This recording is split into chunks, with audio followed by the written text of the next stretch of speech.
Hi guys, just wanted to do a hopefully quick video on the Celtic cross spread. That has been a spread that I've been wanting to tackle for quite a while that I finally have been able to with the help of Biddy Tarot, and I will leave her link to her website in the description. If you go to her website, she has a wonderful description of the Celtic cross spread. Now, when I was first looking into this spread, it didn't really make sense to me, mostly because everybody has their own version, and the cards seem to be flipped around in many different ways, that it didn't really seem to be the same kind of spread for everybody. But when I came across Biddy Tarot's version of the spread, it finally came to me, and it was so wonderful that I use it every day. Like, that's how wonderful it is. So I figured I'd kind of go over a little bit with you guys quickly, without, too much information or whatever, without being boring. I also set up the layout a little bit differently, mostly because my table isn't big enough for it. But actually, the way I've been doing the layout has been kind of helping me with cross-examining the cards. Okay, so I'll just kind of go over this.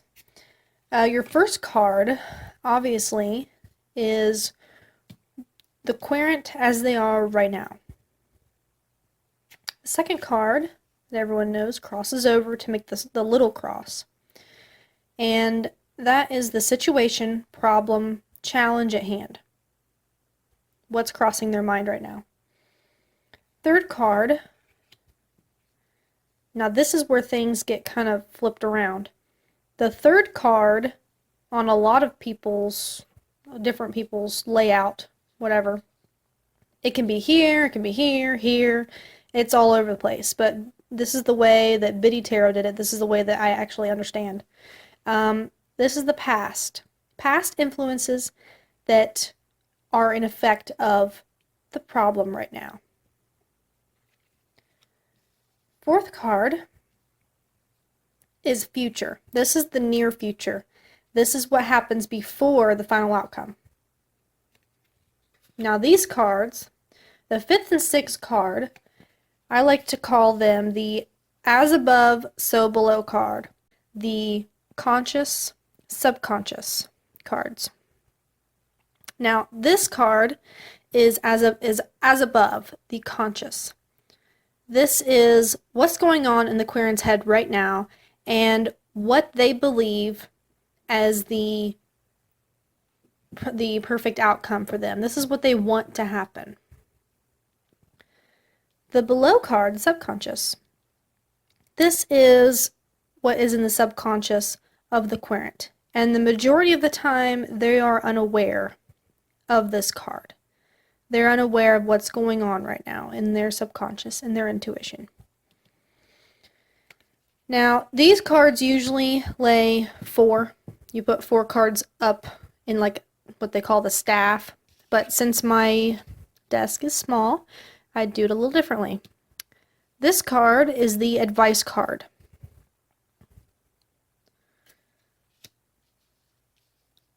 The next card is outside influences.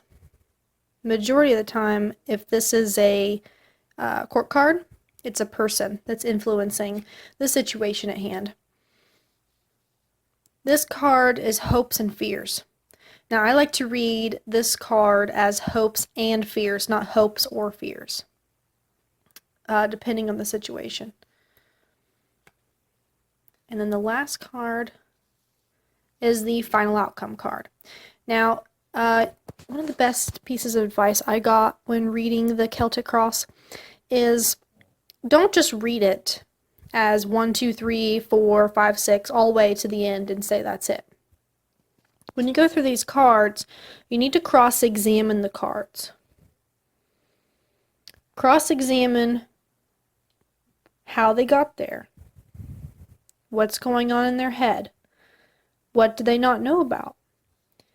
Cross-examine the subconscious with the hopes and fears. This is going to shed light on what the Aquarian doesn't know about.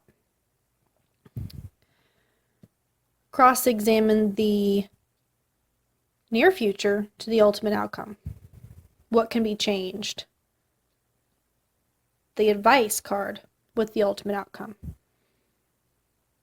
The advice card with what their idea of the ultimate outcome is.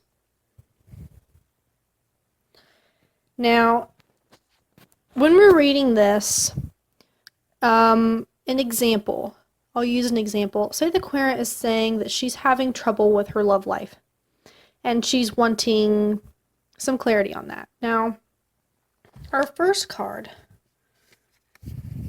the Six of Wands, suggests that she feels as though it isn't her problem. She says she's having trouble with her love life. Pretty vague statement. But this card right here lets you know that she doesn't believe it's her. Second card suggests the problem. She feels like this is happening to her. This tells me that there is somebody in her life that she feels is a bit overbearing.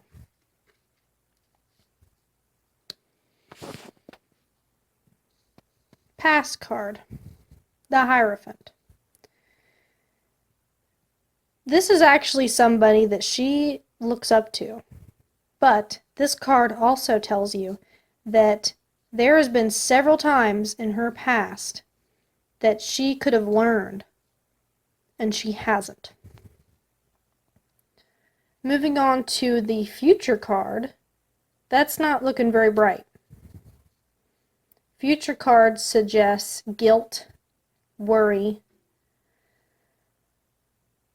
Now, her above and below cards suggest that it's not the person that she's thinking.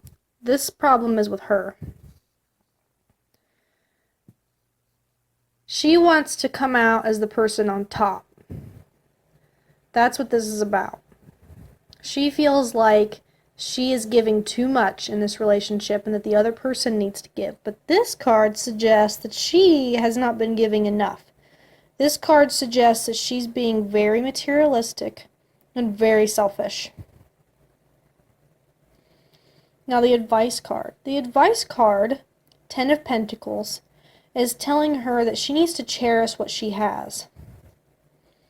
What she has is a good thing. She has a good partner. She needs to give a little bit. Otherwise, she's going to lose it. Outside influences. This kind of reminds me of the person that she's with. This person has had to go through so many battles with her that they are wearing down. And on the other hand, in relation to her, this is telling me that this person has been thinking about leaving. And so is she. They're both thinking about leaving the relationship.